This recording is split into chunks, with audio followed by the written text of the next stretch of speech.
Yeah.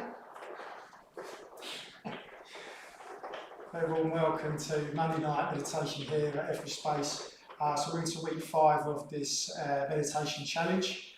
So the first 2 weeks we were cultivating awareness with a particular emphasis, and in the next 2 weeks after that we were looking at metta practice, weren't we? And tonight we're going to explore why, from a Buddhist point of view, you can only go so far with those practices unless you're turning to very particular aspects of your experience with wisdom practices. So we'll be kind of in a way demystifying wisdom practices.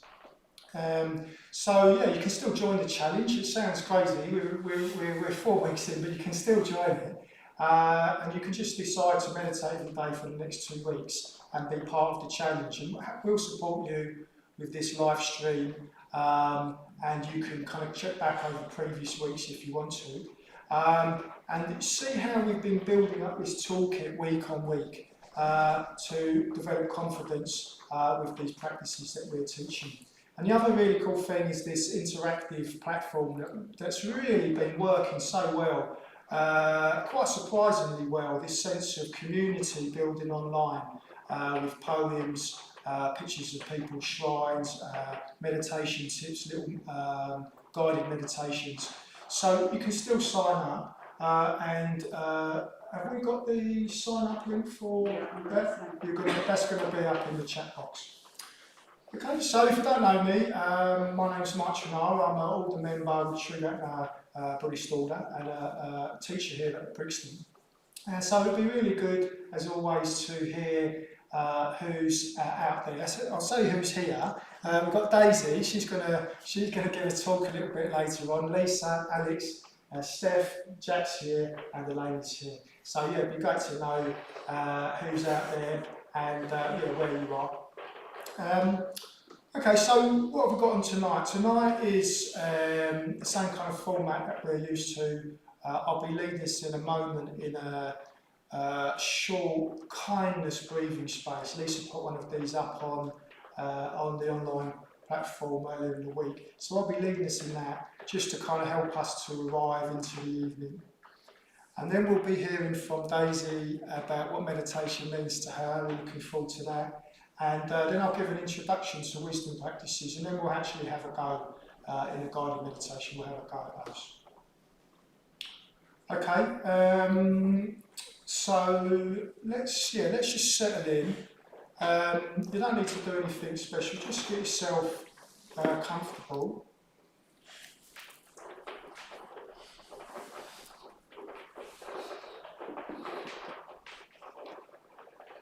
And if you're happy to, closing your eyes and straight away kind of taking in this new experience of just being still, sitting still with your eyes closed.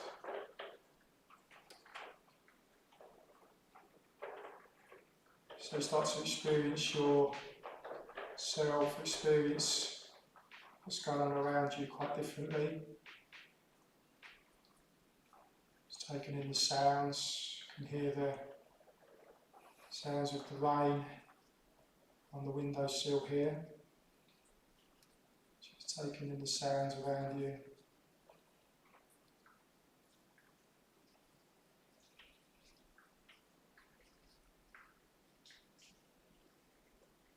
And then this sense of your body, these sensations of your body. What it feels like to be alive just now.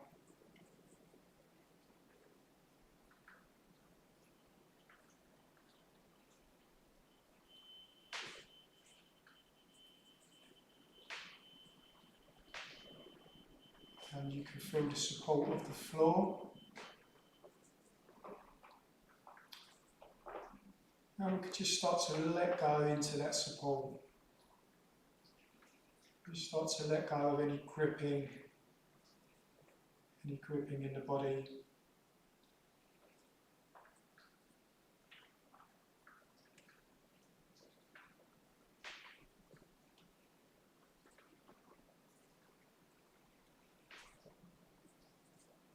just starting to let go around the eyes, forehead,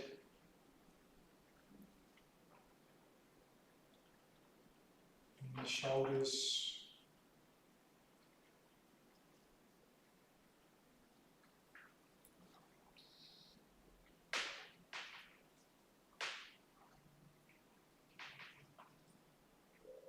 And the belly.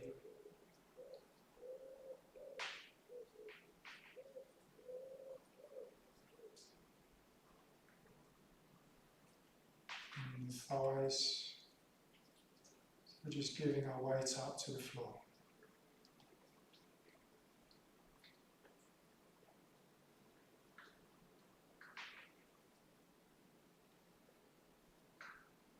And then just tuning into the heart centre,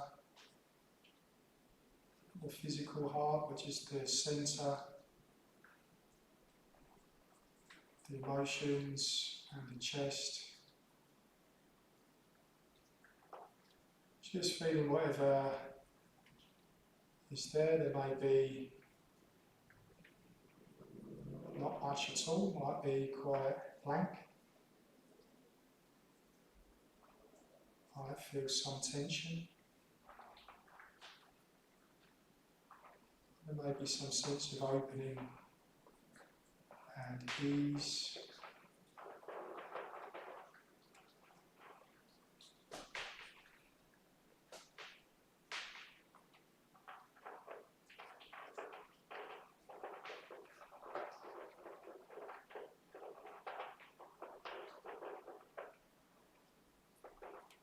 Just feeling the kind of inner atmosphere.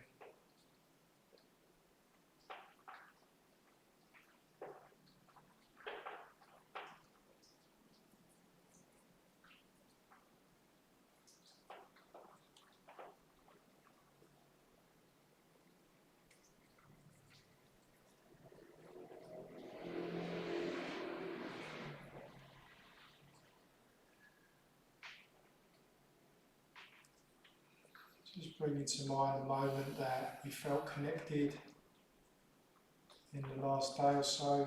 Could be something very small. Just a moment of gratitude or a shared glance with somebody. Something you appreciated.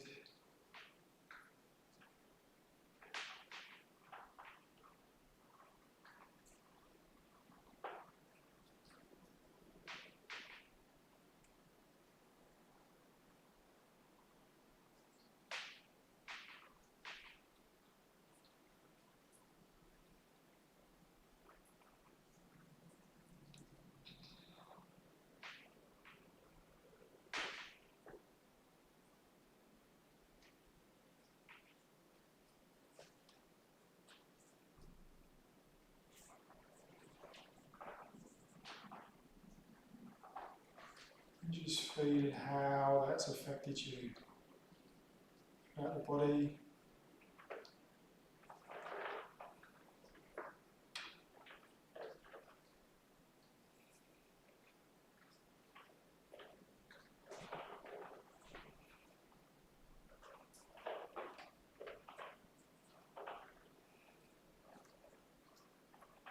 And just in this sense again of being supported.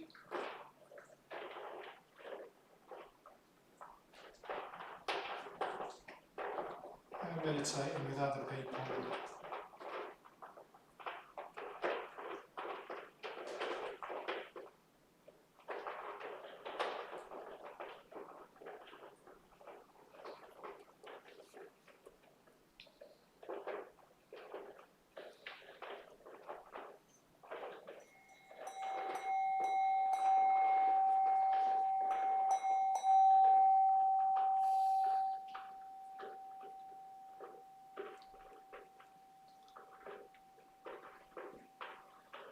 Okay, good. So I hope we've settled in for ourselves and settled into the evening. I'm really delighted to have Daisy May give a talk on what meditation means to her. Daisy's a real generous part of our community, and really delighted she's going to be here with us part of this team, very giving to this Monday night team. So really pleased she's going to give us a few words tonight. So just pass this on.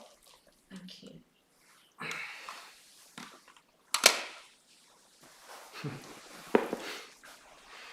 Hello everyone, hope you're all well. What meditation means to me.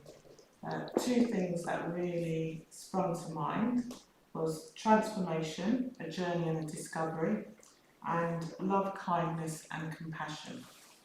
So when I was thinking about this talk, I was reflecting on my first experiences of meditation, and they actually happened when I was about 8 years old. It's a long story which I won't go into, but I got the opportunity to spend some time in Devon for 2 weeks when I was about 8 years old with some monks, and I did that for 2 consecutive years.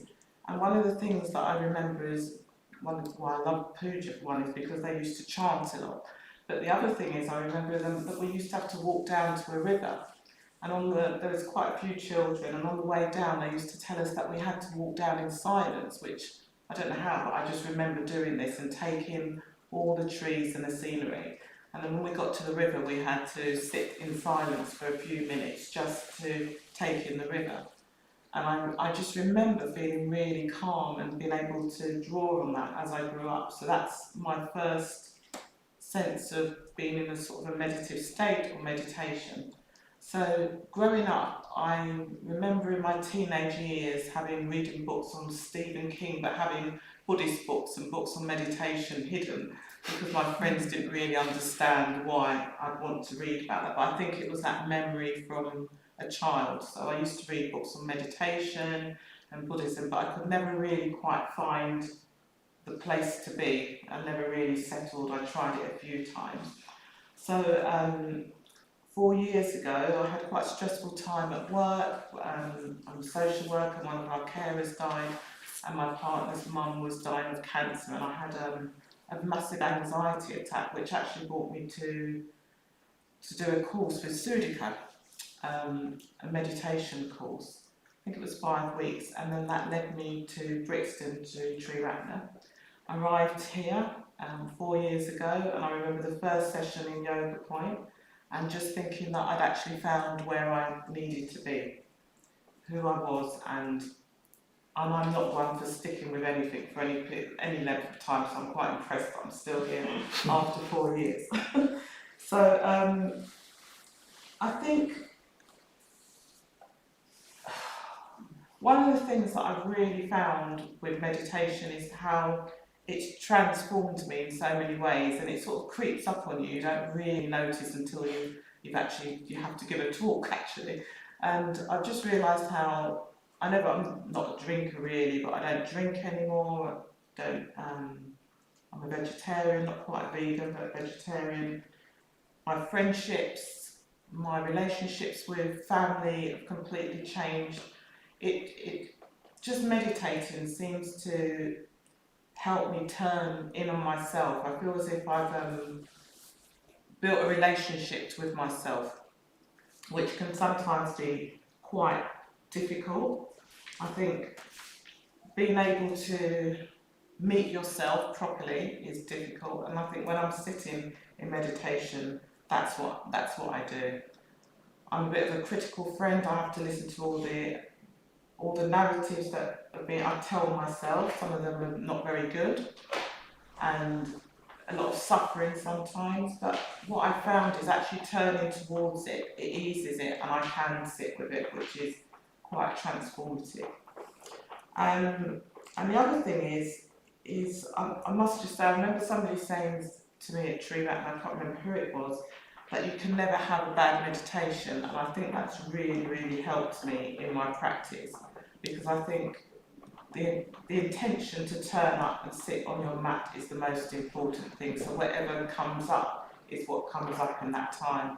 Sometimes my mind is really scattered, sometimes I'm a bit anxious, a bit bubbly, sometimes I'm just in a really still place. And I think meditation, whatever's happening, whether you feel scattered or anxious, I still feel still. There's still a sense of stillness that I've come to the mat and I'm sitting, and whatever happens, happens.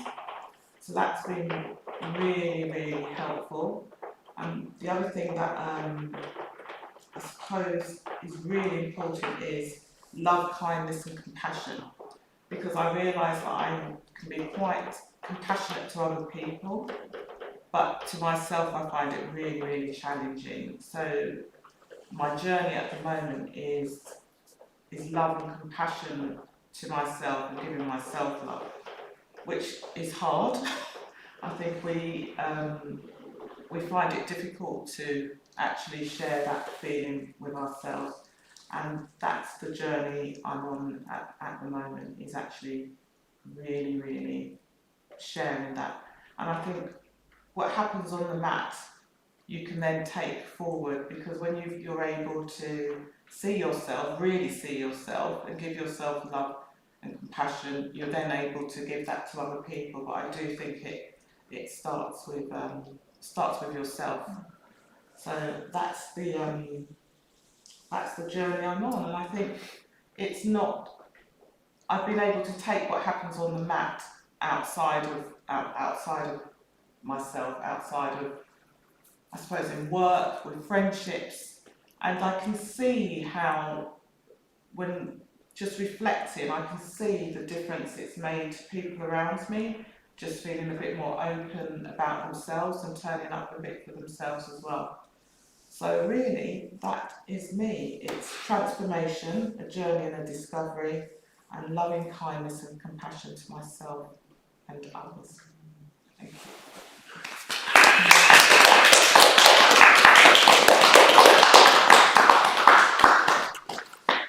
Thank you, Daisy May. Very, very heartfelt, open talk. Thanks very much. Yeah. All right. Great. So I'm going to start into a new phase of the meditation challenge. We've been talking about meditation as cultivating this kind of empathic awareness, and we're talking about awareness suffused with love, or another way of putting it is a kind of attentiveness suffused with friendliness. So there's this kind of these qualities present that we've been bringing to bear. And in the first couple of weeks, we looked particularly at the breath. We brought kind of attentiveness and awareness to the breath.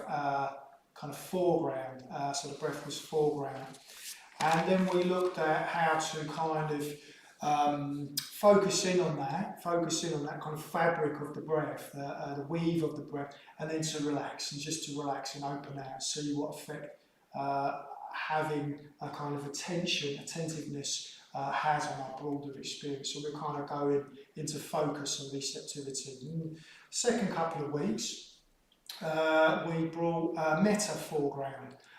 Metta, these different ways of opening out into metta.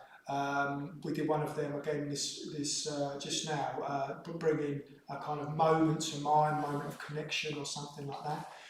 We've been wishing people well, and we've been using pleasure to kind of go deeper into our experience. So there's not really a situation that doesn't benefit from that, bringing that type of awareness to it. I got really caught up in this series over the weekend.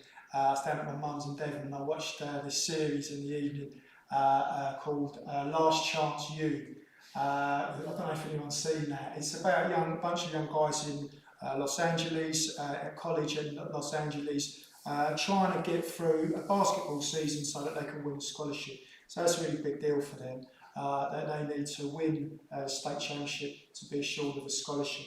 And there's this one young guy, his name's Joe, and his kind of pattern is that he just gets really, it's interesting what you were saying, Daisy, he gets really down on himself. One of the most talented players on that team, gets really down on himself, and then he just storms out. He just storms out of practice, and you wouldn't see him. He smashes up the locker room, you wouldn't see him for a few days. And there was this real beautiful turning point where one of the assistant coaches followed him into the locker room and just basically said, look, Joe, you're just not responding well. You're just not, there's a little bit of adversity, you're just not responding well. but you could feel the love. There was this love there. He was bringing this guy's attention to something, but there was love there.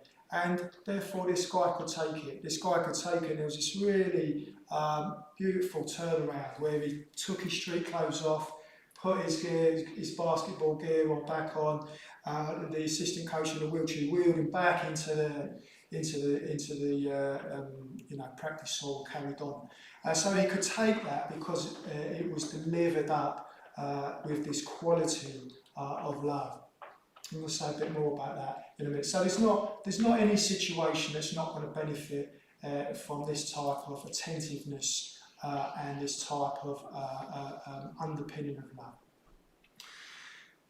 But you can do, so the mindfulness of breathing and metta bhava, two practices we teach, in a way you can just keep going deeper in those, and that's in its own way revolutionary, I would say. It's in its own way, it's a revolution of sorts. But interestingly, from a Buddhist perspective, you can only go so far unless you turn into particular aspects of your experience with that kind of attention. Yeah? So without looking at these characteristics in our experience, what's going to happen is you're just going to keep bumping up against them in meditation, as in life. As in life, as in meditation, you're just going to keep bumping up against them. Yeah? So these practices that we're going to start delving into over the next couple of weeks are looking at particular aspects of our experience so that a new kind of consciousness can arrive. I mean, in its fullness, it's symbolised by the Buddha and Bodhisattvas. The Buddha wasn't actually golden. I'm pretty sure he wasn't golden, but it's symbolising something. It's symbolising a kind of state. And clearing away these obscurations by turning into our experience in a particular way called wisdom practice. So we need to use kindness and awareness as the foundation with which to do that. We've been cultivating that over the last 4 weeks. We've been sitting down, we've been bringing ourselves to the mat, sitting down, and whether you feel that's successful or not, we've been engaged in this great endeavour of trying to cultivate this particular kind of awareness. And then we can bring that to bear on elements of our experience. And the elements of experience that the Buddhas encouraged us to turn towards was the unsatisfactoriness of life, was the first one. The second one is the impermanence of life, of all phenomena in life. And the third one is starting to loosen this rather kind of common sense assumption that we are fixed and separate. I'm fixed and separate over here, and Alex is fixed and separate over there. So starting to undermine that kind of what feels like a common sense assumption. So tonight we're going to look at unsatisfactoriness in our experience as one of the doorways into developing this kind of consciousness. And next week we'll have a look at the other two. So I've been thinking about, so if this is kind of symbolising a state of mind, how much of my kind of consciousness, what kind of bandwidth do I kind of experience on a day-to-day? And I'm kind of really, it's rather narrow. I feel like I experience a rather narrow bandwidth. Meditation can enlarge that bandwidth. But I lead quite a narrow bandwidth, and it's bounded by wanting things to go my way. That's how the bandwidth is kind of bounded. This struggle against life, where I'm kind of winning when things are going my way, and really not winning when things aren't going my way.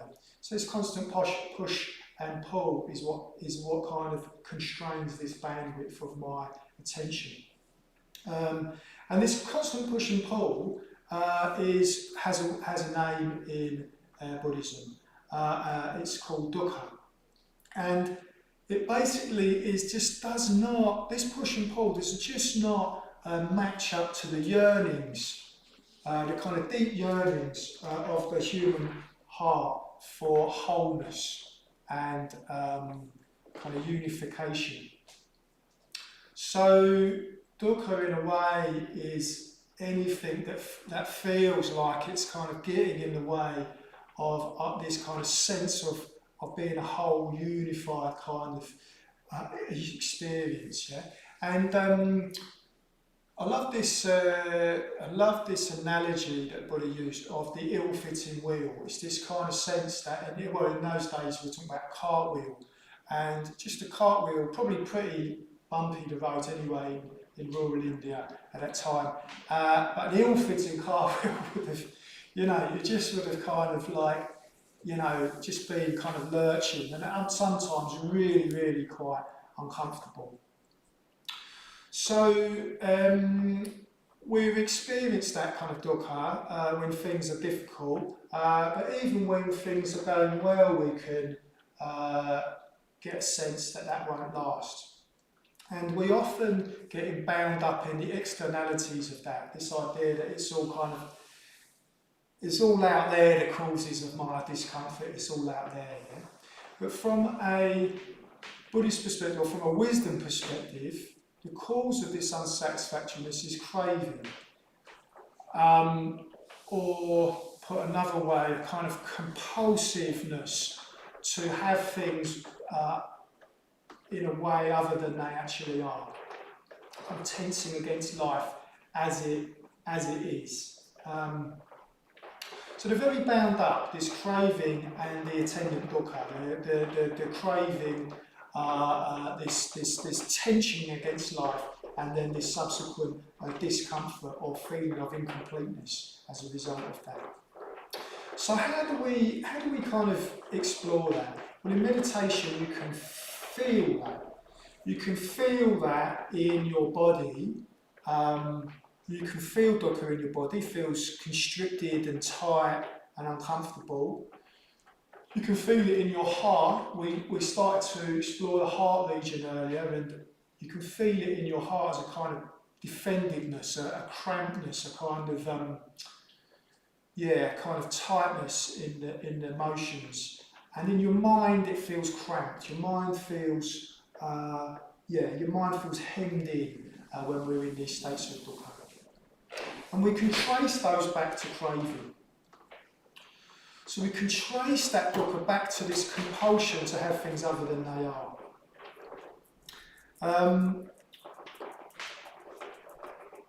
So what I'm going to encourage us to do in a moment is to turn into our own experience using this kind of awareness, using this attentiveness, turn into our own experience and see if for ourselves whether there is this kind of tension, this discomfort, and whether we can trace that back slightly to find the compulsive wanting that kind of is kind of propping that up, is kind of causing that. So we can explore that for ourselves. We can notice where we're clinging in the body, in the heart, in the mind, in the thoughts, and then we can see whether by tending in that way, what happens? What happens? We see what happens. We just relax.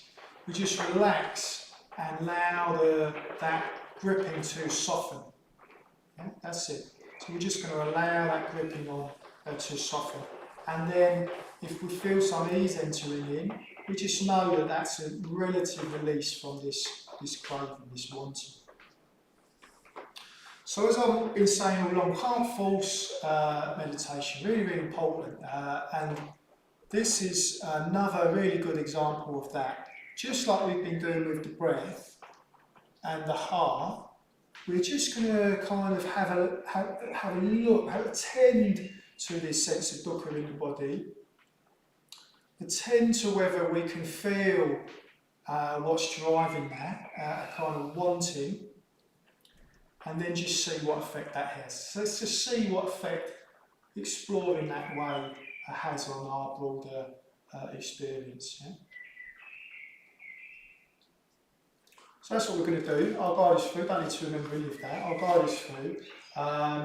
We'll spend quite a bit of time just gathering ourselves together, calming down, calming the system down, and then we'll see if we can turn into those reflections and see what happens as a result of doing that.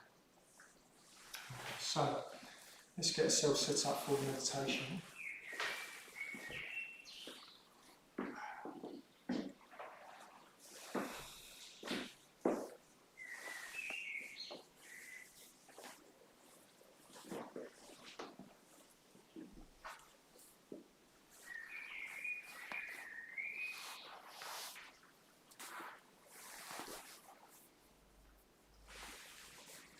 It's interesting what happened with Joe.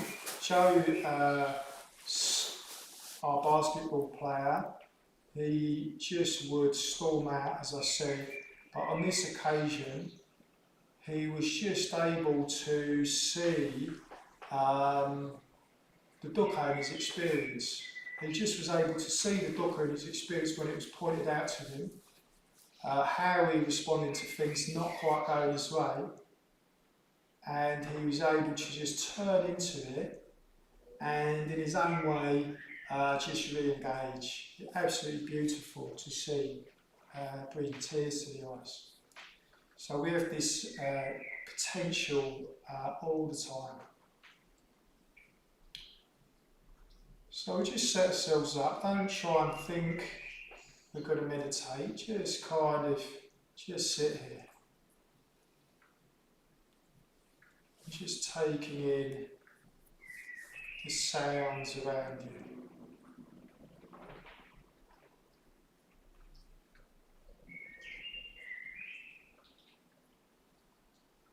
Different texture and layering of the sounds.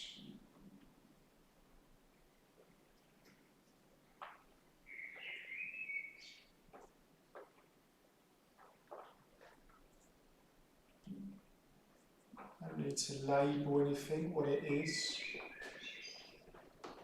We're just experiencing it.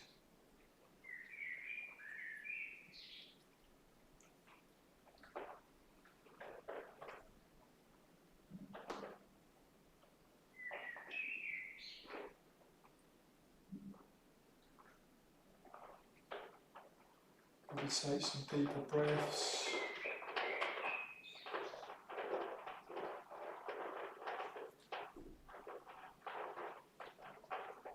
With the out breath, just starting to let go. Just starting to let go of the holding in the body. Where we hold ourselves.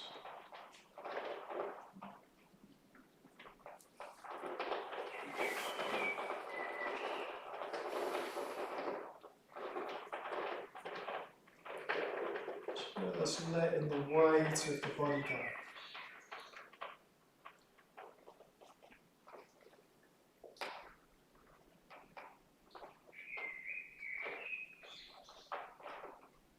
Just letting the weight drop down into the ground, feeling that contact with the ground, and just allowing the weight to just drop through that contact.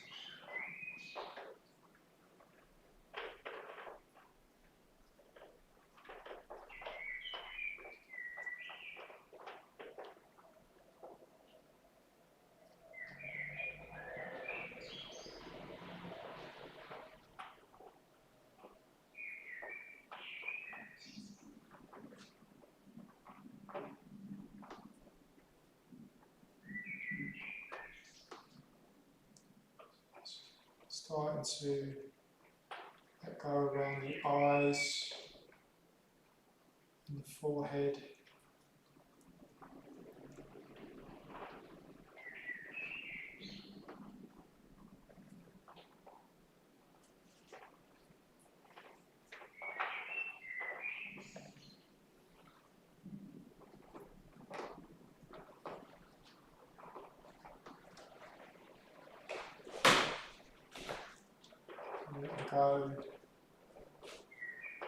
the area of the shoulders.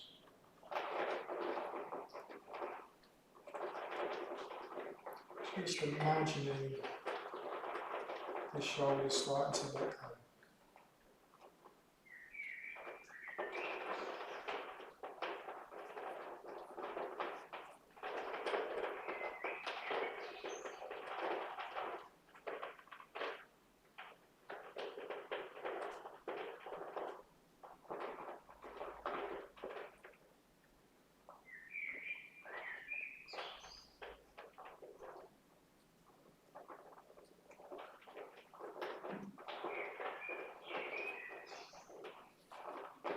And let them go in the belly.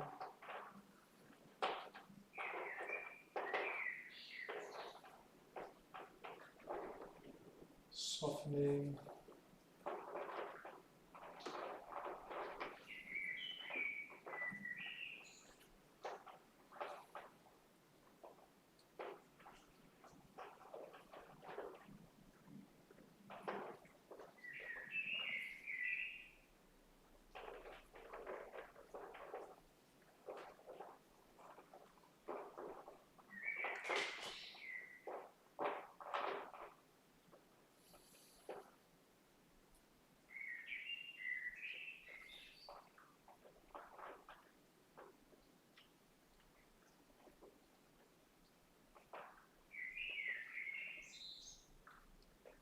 And let them go in the hips, in the thighs.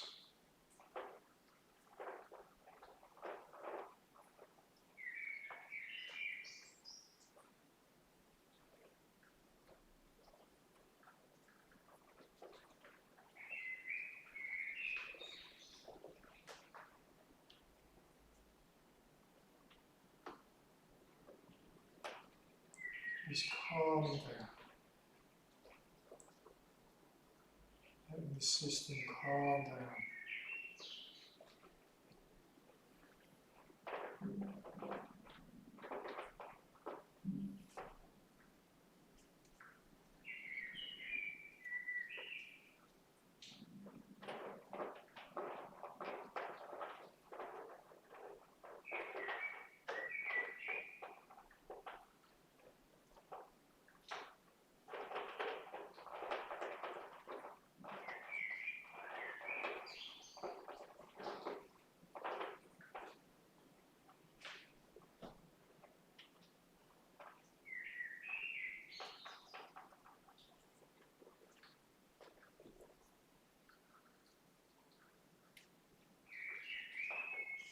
Exploring the body for any gripping,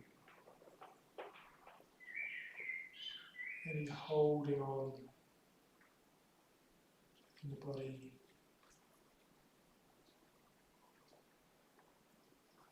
anything that feels tight, contracted.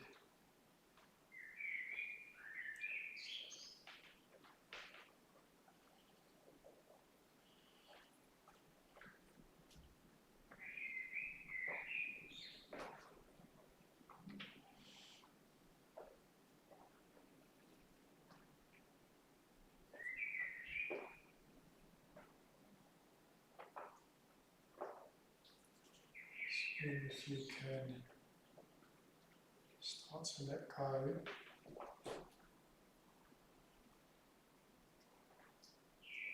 the tensioning, false pilot discomfort.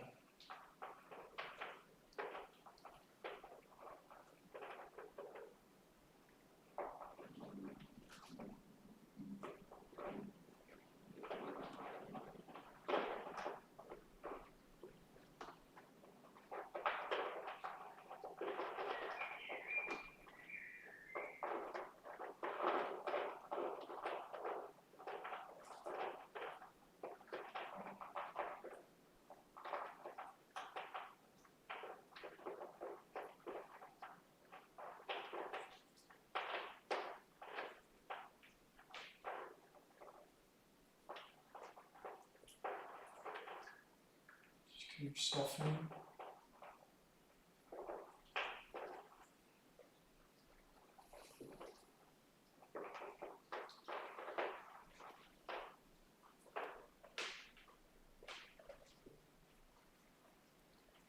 connecting with any sense of metta and well-being that might be released as a result.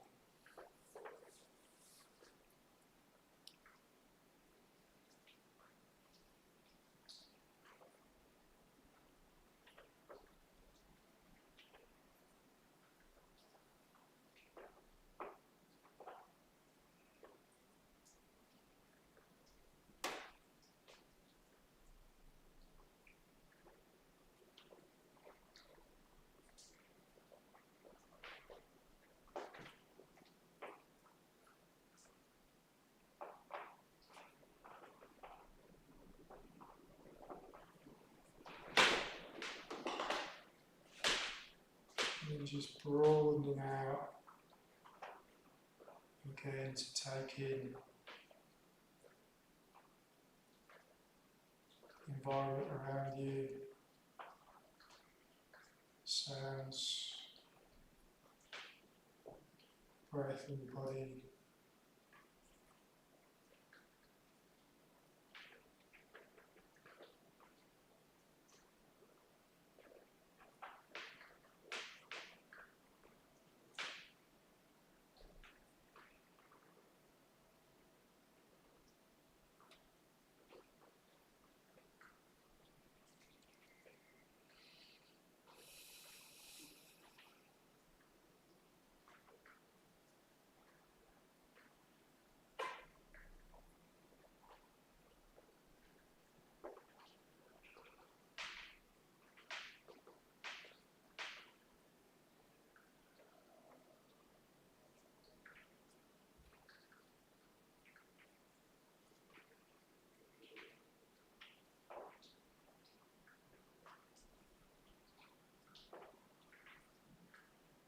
Just feeling your way into your heart area.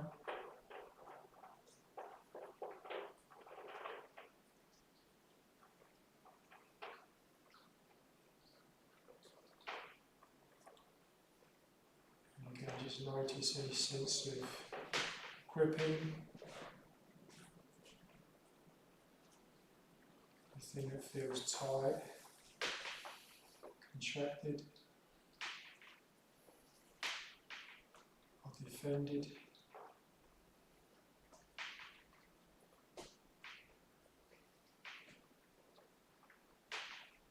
If there's nothing obvious, that's fine.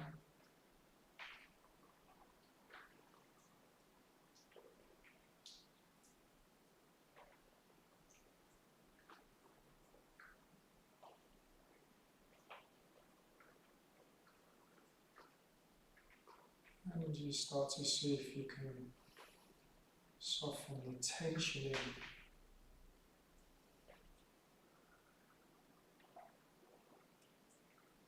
In a way supporting any discomfort.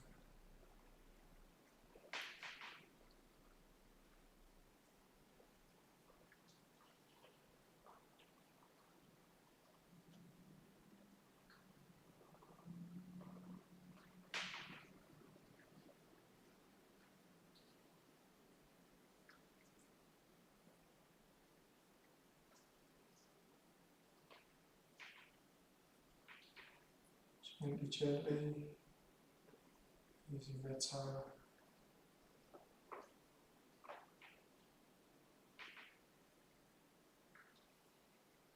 Stay really softening.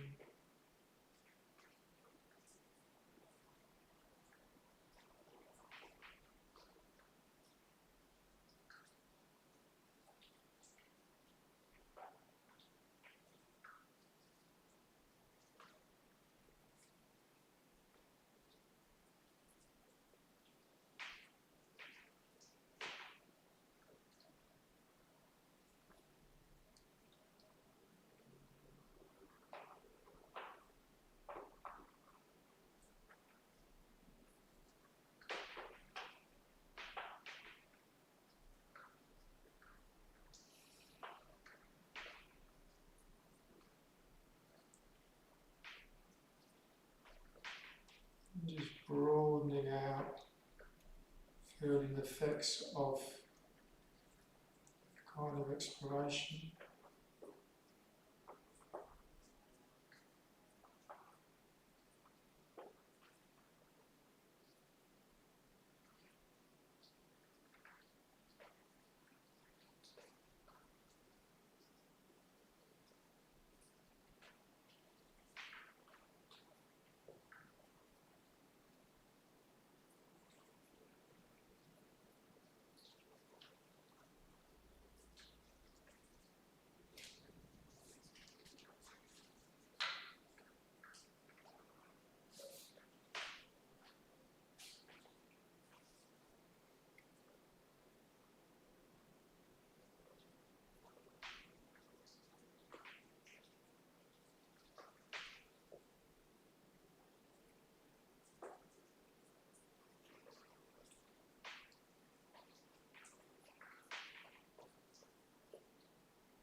just noticing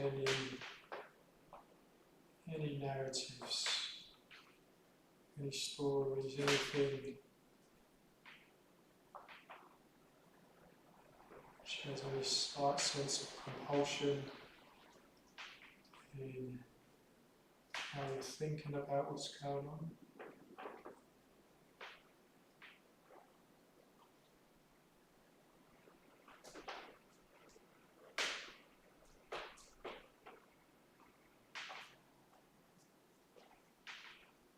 Notice the kind of physicality of that in your mind.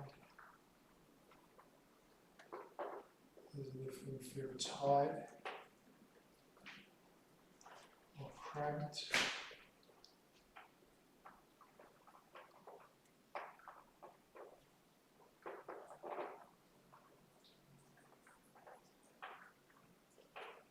There's nothing obvious, it's fine.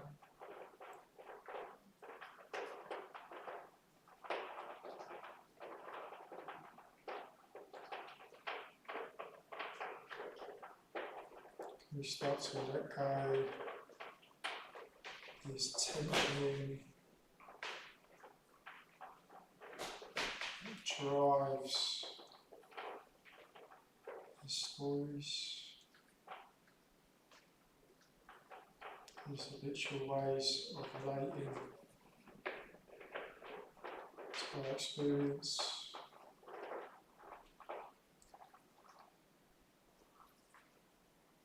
Just starting to let go.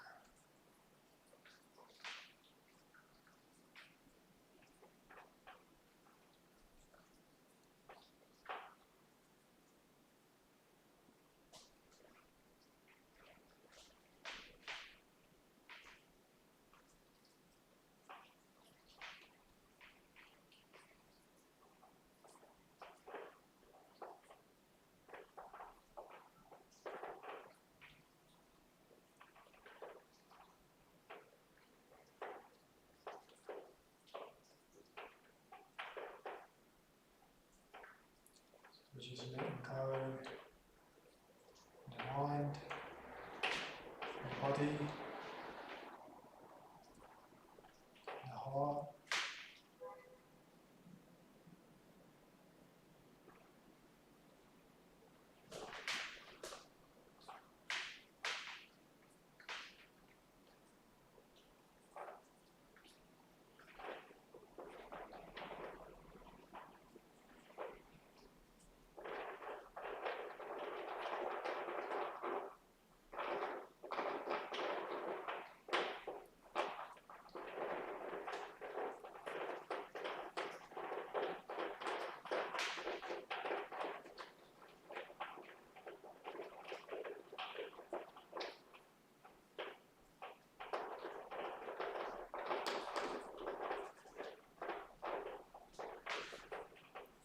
Feeling the effects and the broader experience taking in the atmosphere.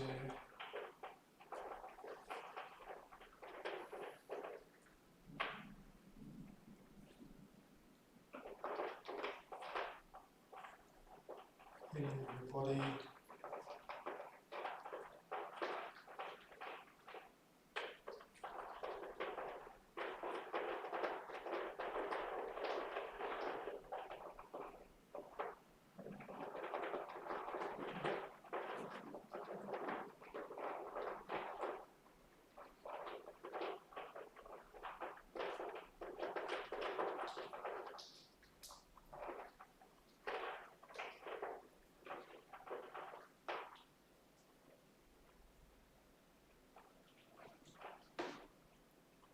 Feeling that contact with the ground.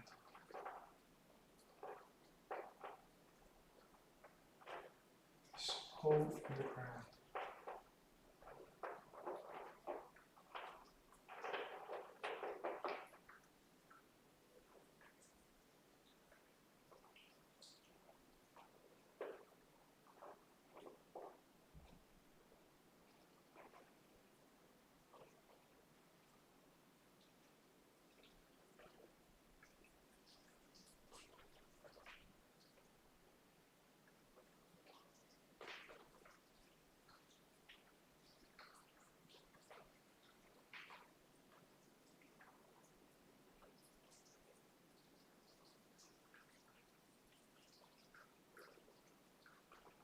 Just dwelling in this feeling of connection with ourselves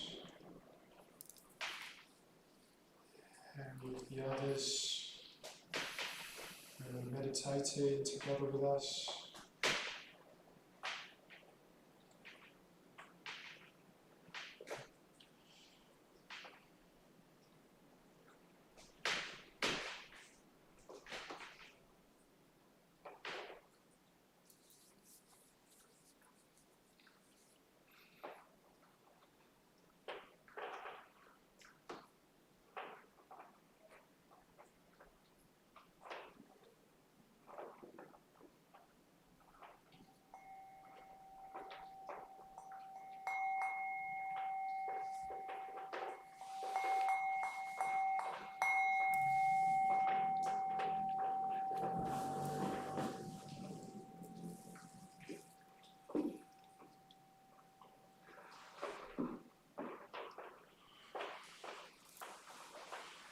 So just while we're coming out of the meditation, actually I'm going to get Elena, I've just spun this on a little bit, but Elena, could you let us know who's there? Give us a shout from who's been saying they're there in the chat box. We have Kadim, hello from Newbury. Emma, great to be meditating with you live. Sergio, hi everyone from Peckham. Joanna from Tulse Hill. Kat, Newbury, and Cameron. Little late, but looking forward to your 12 days in May. That's been, wait a minute, that's the people we have. Yeah, okay. It's nice. It's nice actually hearing people's names just after they've done the meditation. I just imagine you out there. So in the second half, as you know, we'll have an open space where I think, especially tonight, I think there's bound to be questions. It's a big area to get into. So do just click on the link that Elena will be putting up. We're just going to have a Q&A. We'll just have a way of fielding questions of where we've got up to in the meditation challenge, anything about awareness, metta, or as we've started to delve into these wisdom practices. Yeah.